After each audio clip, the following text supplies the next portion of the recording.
This is the Louie Tee Network.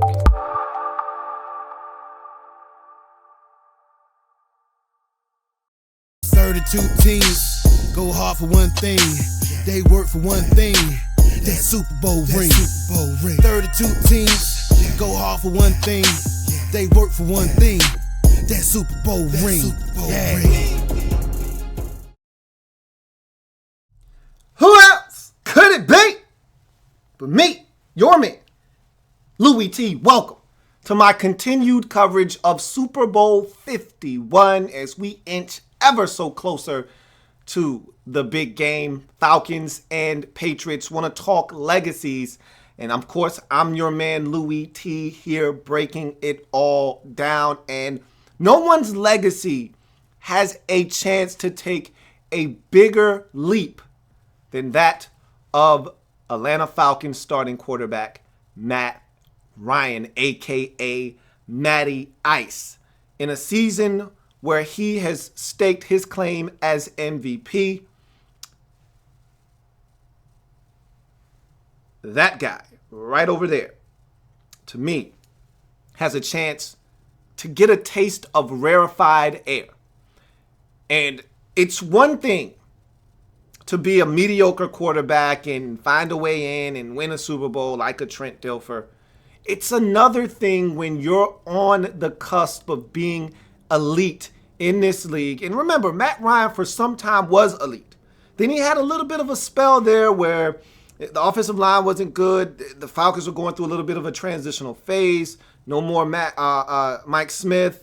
In comes Dan Quinn. Here comes Kyle Shanahan. New offense. Adjustments have to be made. His play suffered because of it. People started to doubt, I being one of them. Was he really an elite quarterback? He proved everyone wrong this season and said, hey, for those of you who didn't think I was, let me go ahead and show you better than I can tell you. And so here we are right now in a position where if Matt Ryan can somehow lead the Atlanta Falcons to their first ever NFL Super Bowl championship title, he will catapult himself into that discussion of Hall of Fame quarterback. Now, there's a lot of career left for Matt Ryan, a lot of things that he needs to do. But the reason we consider Eli Manning a Hall of Fame quarterback, yes, his name is Manning. That does have a little to do with it. But the biggest reason why, if you go look at Eli Manning's numbers, he throws a ton of picks, has had some really bad seasons, hasn't been in the playoffs in quite some time till this year. It seems like every time he goes, he does some damage, except for this year, but he doesn't go very often. The only reason we consider Eli Manning a Hall of Fame quarterback, and he's going to make the Hall of Fame when he's all done, is because of the championships, the 2 Super Bowl wins he has. Drew Brees is a fantastic passer of the football, one of the best we've ever seen. Okay, and even if he didn't have a Super Bowl ring, probably would get into the Hall of Fame when he was done. But he doesn't have to worry about that. You know why? Because he's already won a chip. And so he's definitely getting in because that ring validates you as a quarterback. It's rare that you are able to establish yourself as an elite quarterback without that hardware. The only guy that comes to mind is Dan Marino. The only guy that is elite, that no one questions his ability while playing and even into his twilight years, was Dan Marino because of how good he was as a quarterback. Matt Ryan has a chance to take his name out of that discussion of guys who don't have rings. When we start rattling off names of elite quarterbacks, we won't leave his name off the list if he can get his team a Super Bowl championship in 2017 in Super Bowl 51. That's how big this game is. He wins this Super Bowl, Matt Ryan will be a fringe Hall of Fame quarterback and potentially, in many people's eyes, now a Hall of Fame quarterback. And I think he's going to be in the Hall of Fame when it's all said and done, especially if he gets it done in this game. He loses this game. Remember, we're talking about a quarterback that came into the postseason this year with a 1-4 playoff mark. There were a lot of doubts about Matt Ryan coming into this season, coming into this postseason. He's erased all of them. Okay, a win in this Super Bowl will get him back to 500 in the postseason, will get the Atlanta Falcons their first franchise Super Bowl championship, and it would also cement him as one of the league's best quarterbacks. And remember, we've got a mass exodus coming our way at the quarterback position over the next 4 or 5 years, where you're going to see guys like Breeze, Roethlisberger, potentially Brady, all of these guys glide to the side, Rivers, and all of those guys going to move out of the way and allow the next wave of quarterbacks to call themselves elite and be at the top of the league. And Matt Ryan has an opportunity with a win in this Super Bowl to move his name up that list, to be right next in line with Rodgers. We talk so very graciously, we talk so glowingly, we talk so adamantly about Aaron Rodgers and his greatness and how he's the best in the league. He's only got one chip.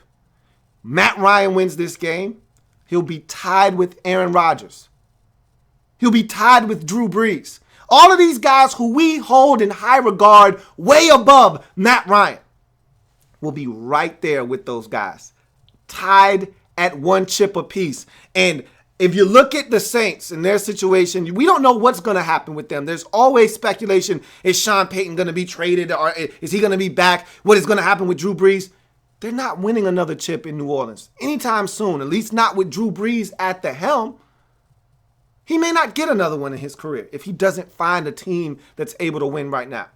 Matt Ryan's got plenty of time, and as you can see, this is a young football team just starting to hit their apex. If they can win this championship, sky's the limit for Matt Ryan and his Falcons organization.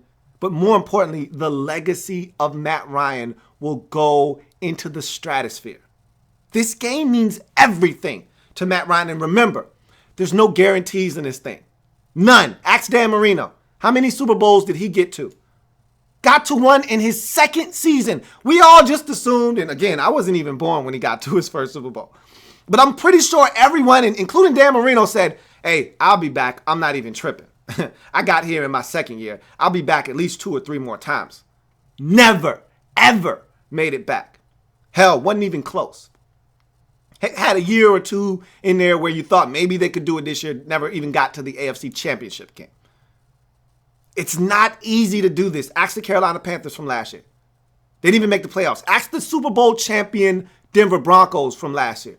They didn't even make the playoffs. Ask the Arizona Cardinals. They weren't even in the playoffs. It's hard to do this year in and year out. One injury here, a couple of bad calls there, ball bounces the other way there, and all of a sudden you go from being 10-6 to 6-10 and sitting at home watching the playoffs. It's so easy. It's so fickle in this league. The line between winning and losing is so thin. Got to win while you got a shot. And for Matt Ryan, this could be his one and only opportunity at a Super Bowl championship. Got to take advantage. Got to seize this moment. If he can get this championship, Matt Ryan will ascend in the conversation. He'll pass elite, damn elite. He'll go into Hall of Fame consideration. And I think he's going to get there anyway, regardless of whether he wins this game. But he can fast track that decision in the minds of a lot of people with a win in this football game. His legacy, more so than Brady, has a chance to really ascend with a victory here. His legacy more so on the line than Tom Brady in this football game. Matt Ryan needs this game. The Atlanta Falcons need this game way more than the New England Patriots. So if he can get it done, Matt Ryan's legacy will forever be etched in the Super Bowl lore as one of the greatest seasons we've ever seen from an NFL quarterback. That's saying a lot. We'll see what happens.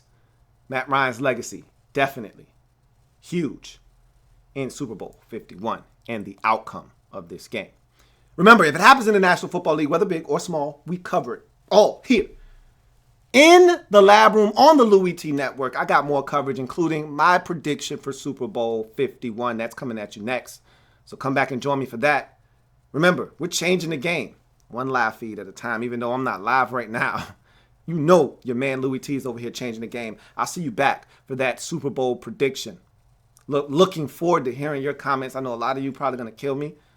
That's good. It's all good, man. But I'll explain myself thoroughly, and you'll know where I stand when it's all said and done. I'll see you then. Have a good one.